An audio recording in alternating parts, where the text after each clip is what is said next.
Coach Satterfield said it was a solid day for you guys up front. What would be your diagnosis of how that group played? Obviously, Corey Kiner had a great game running the ball. I think we played really physical.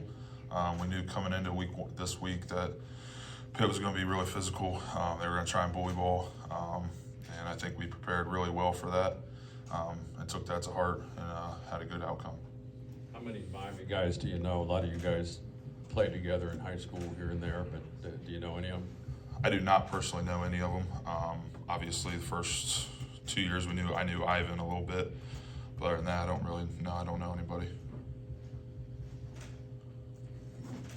How about the Victor Bell rivalry?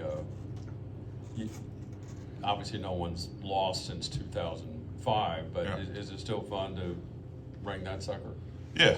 To have something you work for in the game like that, a trophy, that's always exciting. And since I've been here, we've been able to keep it here, and hopefully to keep that going this Saturday. Looking at the way Corey's played in the past 2 weeks, what does that say about you guys as a group? When looking back, coming into the season, offensive line was maybe a question mark. Probably that we gelled together really well. I think we're still gelling together to this day. And every game by game, I think we'll continue to get closer. He's a really good running back. We got a lot of good running backs in that room, and I love blocking for all of them. Obviously, Braden Smith had that trick play with the pass to D. Wiggins. When that play gets called in the huddle, is there any kind of weird feeling you get, oh gosh, what's about to happen? Because I heard that you repped it in practice and weren't able to hit on it.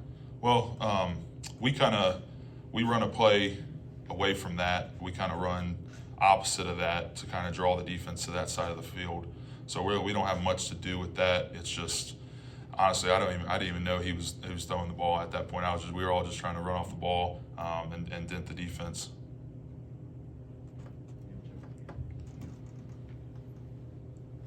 Just talk about this offensive line. Obviously, you talk about how you guys are still gelling together. Just talk about how you're really embracing that leadership role with these newer guys up front there on the offensive line.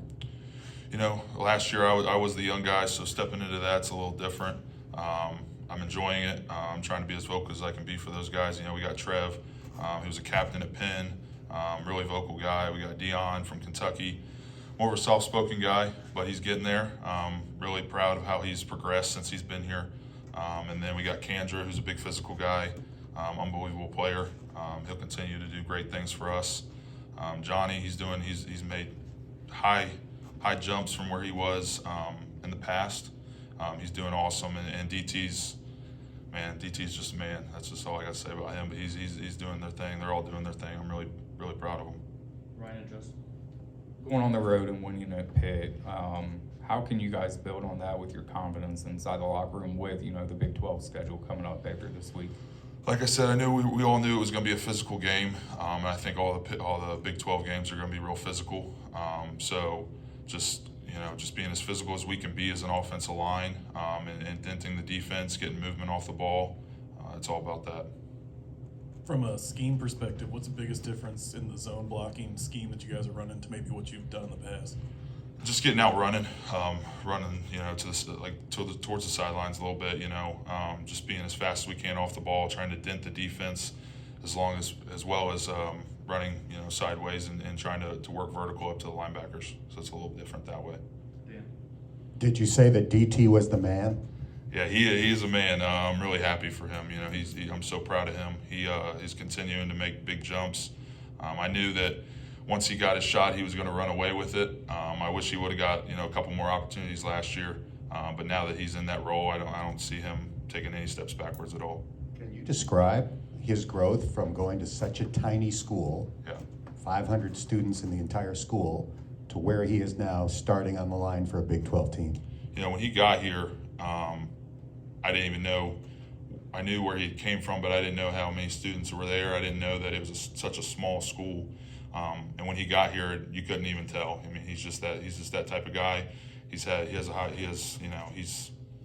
awesome to be around. He's a big dude. He lifts weight. I lift with him all the time. I'm just got done lifted with him today, and he's just awesome to be around. Keegan, Scott.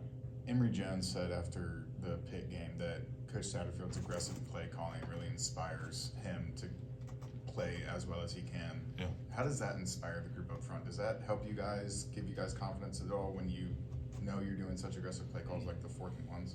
Yeah, it gives us a lot of confidence, that he believes in us. Ran a QB sneak earlier. Yeah, the 4th and was half a yard or so on it backed up. And we're all out there yelling at him, sniper, sniper, sniper, which is a way of us, QB sneaking in. He believes in us, and that gives us a lot of confidence. For the new guys that haven't experienced it yet, how do you describe a night game at Nippert? Oh, it's awesome. So excited for that.